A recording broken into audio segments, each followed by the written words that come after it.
Hello guys, welcome back to Crick Talks with Kiran. Punjab Kings versus Kolkata Knight Riders. ഇന്നത്തെ Punjab Kings Kolkata Knight Riders മത്സരം എന്ന് പറയുന്നത് ഞാൻ വളരെ കാത്തിരിക്കുന്ന ഒരു കോൺടെസ്റ്റ് ആണ്.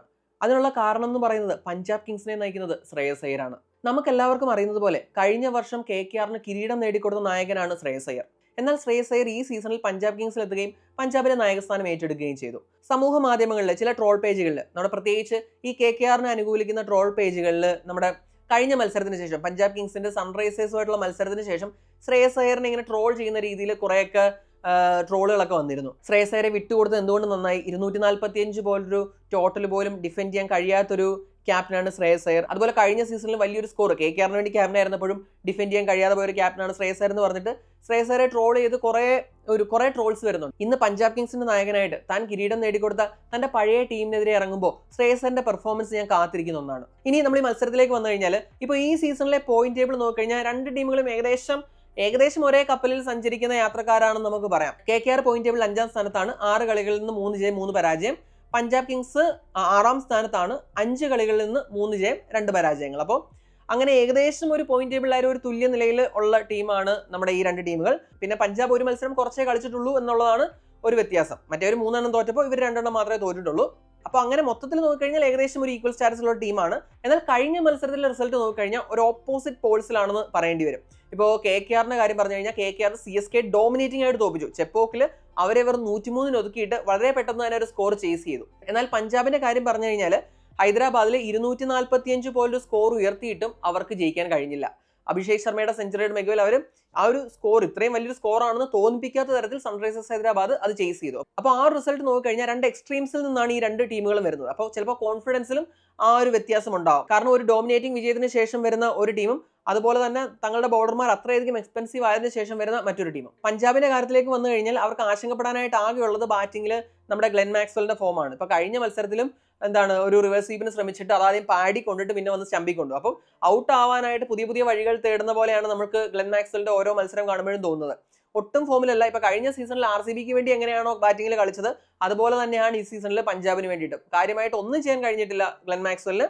എന്നാൽ മാർക്കസ് സ്റ്റോയിനിസ് കഴിഞ്ഞ മത്സരം നല്ല രീതിയിൽ ഫിനിഷ് ചെയ്തു. മുഹമ്മദ് ഷമി ഒരു 4 സിക്സറുകൾ അടുപ്പിച്ചടിച്ച് മികച്ചൊരു ഫിനിഷിംഗ് നൽകാൻ നമ്മുടെ സ്റ്റോയിനിസിനായി.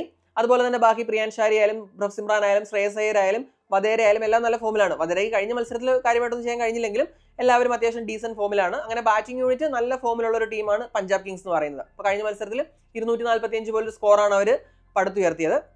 ഇപ്പോൾ മാക്സ്വെലിന്റെ ഫോം മാത്രമാണ് ഒരു പ്രശ്നം. ഇനി ഞാൻ പറഞ്ഞ പോലെ ഈ ഒരു ഇതിൽ ഉറ്റുനോക്കുന്നത് ഞാൻ ശ്രേയസ് അയ്യറിന്റെ പ്രകടനമാണെന്ന് പറഞ്ഞു. അപ്പോൾ കഴിഞ്ഞ സീസണിലെ ശ്രേയസ് അയ്യരും ഈ സീസണിലെ ശ്രേയസ് അയ്യരും നോക്കിക്കഴിഞ്ഞാൽ നല്ല വ്യത്യാസമുണ്ട്. ഇപ്പോൾ കഴിഞ്ഞ സീസണിൽ കൊൽക്കത്തയ്ക്ക് വേണ്ടി ശ്രേയസ് അയ്യർ കളിച്ചത് ഒരു 147 അറൗണ്ട് 147 സ്ട്രൈക്ക് റേറ്റിലാണ് ശ്രേയസ് ബാറ്റ് ചെയ്തത്. എന്നാൽ ഈ സീസണിൽ വന്നപ്പോൾ പഞ്ചാബിന് വേണ്ടി ബാറ്റ് ചെയ്യുന്നത് 208 സ്ട്രൈക്ക് റേറ്റിലാണ്. അതായത് അറൗണ്ട് ഒരു 150 നിന്ന് 200 മേളിലേക്ക് തന്റെ സ്ട്രൈക്ക് റേറ്റ് മാറി. ആ രീതിയിലാണ് ഹിറ്റ് ചെയ്യുന്നത്. നമുക്കറിയാം നേരത്തെ ഒരു ഷോർട്ട് ബോളിനെതിരെയൊക്കെ ഒരു കുറച്ച് പ്രശ്നങ്ങൾ ഉണ്ടായിരുന്ന ശ്രേയസ് അയ്യർ ഇപ്പോൾ ഷോർട്ട് ബോളിനെയൊക്കെ വളരെ മനോഹരമായിട്ടുള്ള രീതിയിലാണ് അറ്റാക്ക് ചെയ്യുന്നത്. അപ്പോൾ ആ ഒരു പ്രശ്നം ഉണ്ടായിരുന്നത് ശ്രേയസ് പരിഹരിച്ച് അത് കൂടുതൽ അറ്റാക്കിംഗ് രീതിയിലേക്ക് തന്റെ ബാറ്റിംഗ് മാറ്റി. അപ്പോൾ ഷോർട്ട് ബോളിനെയൊക്കെ യാതൊരു ഭയമില്ലാതെ ബൗണ്ടറി കടത്താൻ ശ്രേയസ് അയ്യർ ഒരു മടിയും കാണിക്കുന്നില്ല. അപ്പോൾ ആ ഒരു രീതിയിൽ ശ്രേയസ് അയ്യർ തന്റെ ബാറ്റിംഗ് മാറി. പിന്നെ നമ്മുടെ ഈ IPL സീസണിൽ അറ്റ്ലീസ്റ്റ് 100 ബോൾ കളിച്ച ഇന്ത്യൻ ബാറ്റേഴ്സിൽ ഏറ്റവും മികച്ച സ്ട്രൈക്ക് റേറ്റ് ഉള്ളതും ശ്രേയസ് അയ്യറിന് തന്നെയാണ്. പിന്നെ നമ്മൾ വിദേശ താരങ്ങളെയും കൂടെ എടുത്തു കഴിഞ്ഞാൽ നിക്കോളാസ് പൂറാൻ മാത്രമാണ് നമ്മുടെ ശ്രേയസ് അയ്യറിന് മുകളിൽ 100 പന്ത് കളിച്ചതിൽ സ്ട്രൈക്ക് റേറ്റിൽ ഉള്ളത്. അപ്പോൾ ടോട്ടലിൽ 2ാം സ്ഥാനവും ഇന്ത്യൻ പ്ലേയേഴ്സിൽ 1ാം സ്ഥാനവും. അപ്പോൾ ഏറ്റവും ബെസ്റ്റ് സ്ട്രൈക്കിംഗ് എബിലിറ്റിയിൽ തൻ്റെ ഒരു ബെസ്റ്റ് ഫോമിലാണ് ശ്രേയസ് അയ്യർ ഇപ്പോൾ ഉള്ളത്. അപ്പോൾ ക്യാപ്റ്റന്റെ സൈഡിൽ നിന്ന് തന്നെ ഈ ഒരു പെർഫോമൻസ് വരുന്നത് തീർച്ചയായിട്ടും അവരുടെ സ്പിരിറ്റ്സിനെ ഹൈ ആക്കും. പിന്നെ ബോളിംഗിലേക്ക് വന്നു കഴിഞ്ഞാൽ കഴിഞ്ഞ മത്സരം മറന്നു കളയുക എന്നുള്ള കാര്യം മാത്രമേ ഉള്ളൂ. കാരണം നമുക്കറിയാം സൺറൈസേഴ്സ് എന്ന് പറയുന്നത് അങ്ങനെ ഒരു എക്സ്പ്ലോസീവ് ബാറ്റിംഗ് യൂണിറ്റ് ആണ്. നമ്മുടെ അഭിഷേക് ശർമ്മ കൊടുത്ത അവസരങ്ങൾ മുതലാക്കാൻ ഇവർക്കായില്ല. അപ്പോൾ അങ്ങനെ വന്നപ്പോൾ മത്സരം തോറ്റു. ഇനി അത്രയും ഒരു സ്കോർ പിറന്ന മത്സരത്തിലെ പെർഫോമൻസ് വെച്ച് അത് മനസ്സിൽ വെച്ച് നടന്നിട്ട് കാര്യമില്ല. അത് മറന്നിട്ട് പുതിയൊരു മത്സരമായിട്ട് കണ്ട് കൊൽക്കത്തക്കെതിരെ ബോൾ ചെയ്യുക എന്നുള്ളത് മാത്രമേ ഉള്ളൂ അവരുടെ ബോളിംഗ് യൂണിറ്റിന് മുന്നിലുള്ള വഴി. ഇപ്പോൾ നമ്മൾ പാസ്റ്റ് ഫെയിലിയേഴ്സിൽ മനസ്സ് വെച്ചിരുന്നിട്ട് കാര്യമില്ലല്ലോ. അപ്പോൾ ആ ഒരു മത്സരം മറന്നു കളയാന്ന് മാത്രമേ ഉള്ളൂ. കാരണം ഒരു 245 പോലും സ്കോർ ചേസ് ചെയ്തു എന്ന് പറയുമ്പോൾ അവിടെ ബോളിംഗിൽ വലിയ പോസിറ്റീവ്സ് ഇല്ലല്ലോ. അപ്പോൾ അതാണ് അവരുടെ ബോളിംഗിന്റെ കാര്യത്തിൽ പറയാനുള്ളത്. പിന്നീട് നമ്മൾ കൊൽക്കത്തയുടെ കാര്യം പറയുമ്പോൾ കൊൽക്കത്ത വളരെ ഡോമിനന്റ് ആയിട്ടാണ് നമ്മുടെ CSK തോൽപ്പിച്ചത്. 103 റൺസിന് അവരെ ഒതുക്കി. ഇവരുടെ സ്പിന്നേഴ്സ് നല്ല ഫോമിലാണ്. വരുൺ ചക്രവർത്തി ആയാലും സുനിൽ നരേൻ ആയാലും നല്ല ഫോമിലാണ്. അതായത് അവർ ഇക്കോണമി റേറ്റ് വെച്ച് നോക്കിക്കഴിഞ്ഞാൽ ഈ സീസണിലെ തന്നെ ബെസ്റ്റ് സ്പിന്നിങ് ജോഡിയാണെന്ന് നമുക്ക് പറയാം. അറൗണ്ട് 6.5 താഴെയാണ് ഇവർ കൺസീഡ് ചെയ്യുന്നത് ഈ ഒരു മിഡിൽ ഓവേഴ്സിലൊക്കെ. അപ്പം അവരുടെ ബോളിംഗ് നല്ല ഫോമിലാണ്. ബാറ്റിങ്ങിന്റെ കാര്യം പറഞ്ഞാൽ KKR ഒരു ഇഷ്യൂ ഉള്ളത് ഓപ്പണിംഗ് പാർട്ണർഷിപ്പിലാണ്. ഇതേവരെ 6 മത്സരങ്ങൾ കളിച്ചെങ്കിലും ഒരു തവണ പോലും ഓപ്പണിംഗിൽ ഒരു 50 പാർട്ണർഷിപ്പ് കൊണ്ടുവരാൻ നമ്മുടെ KKR-നായിട്ടില്ല. ഇപ്പോൾ കഴിഞ്ഞ മത്സരത്തിൽ 104 ചേസ് ചെയ്യുമ്പോൾ എടുത്ത 46 ഇവരുടെ ഏറ്റവും മികച്ച ഓപ്പണിംഗ് പാർട്ണർഷിപ്പ്. കഴിഞ്ഞ സീസണിൽ ഫിൽസോൾട്ടും സുനിൽ അത്രയും കൺസിസ്റ്റന്റ് ആയിട്ട് ഓപ്പണിംഗ് പാർട്ണർഷിപ്പ് കൊടുത്ത സ്ഥാനത്താണ് ഈ സീസണിൽ ഇതേവരെ അവർക്ക് ഓപ്പണിംഗ് പാർട്ണർഷിപ്പിൽ 50 കടക്കാനാവാതെ പോകുന്നത്. അപ്പോൾ അതാണ് അവരുടെ നിരയിലൊരു കൺസേൺ ആയിട്ടുള്ളത്. ബാക്കി അജിൻക്യ രഹാനെ വളരെ നല്ല രീതിയിലാണ് കളിക്കുന്നത്, നല്ല ടച്ചിലാണ് രഹാനെ. പിന്നീട് ബാക്കിയുള്ള ബാറ്റേഴ്സും കോൺട്രിബ്യൂട്ട് ചെയ്യുന്നുണ്ട്. പിന്നീട് ബാറ്റിംഗിൽ ഞാൻ നേരത്തെ പറഞ്ഞിട്ടുള്ള പോലെ ആന്ധ്ര റസലിൽ നിന്ന് മികച്ചൊരു ഇന്നിങ്സ് ഇതേവരെ ഇവർക്ക് കിട്ടിയിട്ടില്ല. ബാറ്റിംഗിൽ സ്ട്രഗ്ലിംഗ് ആണ്. അപ്പോൾ ഓപ്പണിംഗിൽ അതും പിന്നെ നമ്മുടെ ഫിനിഷിംഗിൽ ആന്ധ്ര റസലിന്റെ സൈഡിൽ നിന്ന് വരുമ്പോൾ ഉള്ള ഒരു പ്രശ്നമാണ് മെയിനായിട്ട് അവർക്കുള്ളത്. ഇനി ഇവർ കളിക്കാൻ പോകുന്ന മുള്ളൻപൂർ എന്ന് പറയുന്നത് നമുക്കറിയാം, സ്പിന്നേഴ്സിന് അത്യാവശ്യം ഹെൽപ്പ് കിട്ടുന്ന ഒരു പിച്ചാണ്. അപ്പോൾ അത് വരുമ്പോൾ എന്തായാലും ഇവരുടെ സ്പിന്നേഴ്സിന് കുറച്ചുകൂടി കാര്യങ്ങൾ എളുപ്പമാവാൻ സാധ്യതയുണ്ട്. ഇനി നമ്മൾ പിച്ച് കണ്ടീഷനിലേക്ക് വന്നു കഴിഞ്ഞാൽ ഞാനിപ്പോൾ പറഞ്ഞ പോലെ മുള്ളൻപൂരിലാണ് കളി നടക്കുന്നത്. ഈ സീസണിൽ മുള്ളൻപൂരിൽ ഇതുവരെ 2 മത്സരങ്ങളാണ് നടന്നിട്ടുള്ളത്. ഈ 2 മത്സരങ്ങളിലും ഫസ്റ്റ് ബാറ്റ് ചെയ്ത ടീം 200 സ്കോർ ചെയ്തു. അപ്പോൾ കഴിഞ്ഞ സീസണിൽ ഒരു തവണ പോലും മുള്ളൻപൂരിലെ ടോട്ടൽ സ്കോർ എന്ന് പറയുന്നത് 200 കടന്നിട്ടില്ലായിരുന്നു. എന്നാൽ ഈ സീസൺ വന്നപ്പോഴേക്കും ആദ്യത്തെ 2 മത്സരങ്ങളിലും ഫസ്റ്റ് ബാറ്റ് ചെയ്ത ടീം 200 കടന്നു. അത് മാത്രമല്ല, ഫസ്റ്റ് ബാറ്റ് ചെയ്ത ടീം ആ സ്കോർ സക്സസ്ഫുൾ ആയിട്ട് ഡിഫെൻഡ് ചെയ്യുകയും ചെയ്തു. അപ്പോൾ ടോസ് നേടുന്ന ക്യാപ്റ്റൻ ബാറ്റിംഗ് എടുക്കാനുള്ള ഒരു ടെൻഡൻസി വരാൻ സാധ്യതയുണ്ട്. കാരണം പ്രീവിയസ് റിസൾട്ട് നോക്കിക്കഴിഞ്ഞാൽ 2 മത്സരങ്ങളിലും ബാറ്റ് ചെയ്ത ടീം 200 അടിച്ചു. അതും മുള്ളൻപൂരിൽ ആദ്യമായിട്ടാണ് സംഭവിക്കുന്നത്. അത് അവർ ഡിഫെൻഡ് ചെയ്യുകയും ചെയ്തു.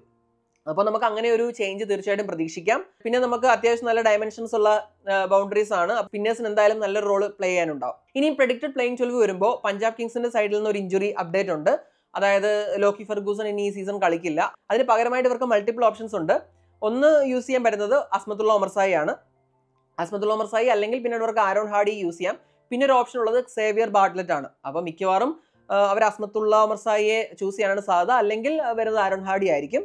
അപ്പോൾ ഇങ്ങനെ ഒരു 3 ഓപ്ഷൻ എന്തായാലും അവർക്കുണ്ട്. അപ്പോൾ അതായിരിക്കും അവരുടെ സൈഡിൽ നിന്ന് ഒരു ചേഞ്ച് വരാൻ സാധ്യത. ഇനി നമ്മൾ കൊൽക്കത്തയുടെ കാര്യം നോക്കിക്കഴിഞ്ഞാൽ കൊൽക്കത്തയുടെ ടീമിൽ ചേഞ്ചസ് ആയിട്ട് വരാൻ സാധ്യതയില്ല. ഇപ്പോൾ കഴിഞ്ഞ മത്സരത്തിൽ മൊയിൻ അലി കളിച്ചു, മൊയിൻ അലി നന്നായിട്ട് ബോൾ ചെയ്തു. ഇപ്പോൾ മുള്ളൻപൂരും സ്പിന്നെ തുണയ്ക്കുന്ന ഒരു പിച്ച് ആയതിനാൽ മൊയിൻ അലി തന്റെ സ്ഥാനം നിലനിർത്താൻ തന്നെയാണ് സാധ്യത. അപ്പോൾ അവിടെ നമ്മൾ ചേഞ്ച് ഒന്നും പ്രതീക്ഷിക്കുന്നില്ല. ഇനി players to watch out for. ഇതിൽ ഒരാളുടെ പേര് ഞാൻ ഓൾറെഡി പറഞ്ഞു, ശ്രേയസ് അയ്യർ. അതിന് ഞാൻ റിപ്പീറ്റ് ചെയ്യേണ്ട കാര്യമില്ല. പിന്നീട് യുസ്വേന്ദ്ര ചഹൽ ഞാൻ കഴിഞ്ഞ മത്സരത്തിന്റെ പ്രിവ്യൂവിലും പറഞ്ഞ കാര്യം തന്നെയാണ്. കഴിഞ്ഞ സീസണുകളിൽ RRനും RCBക്കും വേണ്ടി കളിച്ച പോലെ അല്ല ചഹൽ ഇവിടെ കളിക്കുന്നത്. ചഹലിൽ നിന്ന് അങ്ങനെ ഒരു പെർഫോമൻസ് ഇതുവരെ അവർക്ക് കിട്ടിയിട്ടില്ല. കഴിഞ്ഞ മത്സരത്തിൽ ഹെഡിന്റെ വിക്കറ്റ് എടുത്തു, എങ്കിലും ആ ഒരു പെർഫോമൻസ് ചഹലിന്റെ ആ ഒരു ബെസ്റ്റിലേക്ക് വന്നിട്ടില്ല. പിന്നെ അതുപോലെ മാക്സ്വെല്ലും ബാറ്റിംഗിൽ കാര്യമായിട്ടൊന്നും ഇതേവരെ ചെയ്തിട്ടില്ല. ഇനി KKRന്റെ സൈഡിൽ നിന്ന് ക്വിന്റൻ ഡീകോക്കും ആന്ധ്ര റസലും. ഇതിനുള്ള കാരണം ഞാൻ ഈ വീഡിയോയുടെ നേരത്തെയുള്ള ഭാഗങ്ങളിൽ പറഞ്ഞു. ഡീകോക്ക് കൺസിസ്റ്റന്റ് ആയിട്ട് ഒരു പെർഫോമൻസ് KKRന് ഡെലിവറി ചെയ്തിട്ടില്ല. അതുപോലെ തന്നെ ഫിനിഷിംഗിൽ റസലും സ്ട്രഗ്ലിംഗ് ആണ്. ഇപ്പോൾ ടോപ്പ് ഓർഡർ നന്നായിട്ട് ബാറ്റ് ചെയ്ത് കഴിഞ്ഞാൽ റസലിന് ചിലപ്പോൾ ചാൻസ് കിട്ടില്ല. എങ്കിലും റസൽ ബാറ്റ് ചെയ്യാൻ വന്നു കഴിഞ്ഞാൽ എങ്ങനെയായിരിക്കും ആ ഒരു ഫോം ഔട്ട്, ആ ഒരു ലീൻ പാച്ചിൽ നിന്ന് പുറത്തു വരിക എന്നുള്ളത് ഞാൻ കാത്തിരിക്കുന്ന ഒരു കാര്യമാണ്. എന്താണ് നിങ്ങൾക്ക് തോന്നുന്നത്? ഇന്നത്തെ മത്സരത്തിൽ ആരായിരിക്കും വിജയിക്കുക? പഞ്ചാബ് കിങ്സ് ആയിരിക്കുമോ അതോ കൊൽക്കത്ത നൈറ്റ് റൈഡേഴ്സോ? നിങ്ങളുടെ അഭിപ്രായം കമന്റ് ചെയ്യുക. അടുത്തൊരു വീഡിയോയുമായി ഉടൻ തന്നെ കാണാം. Thanks for watching Crick Talks with Kiran.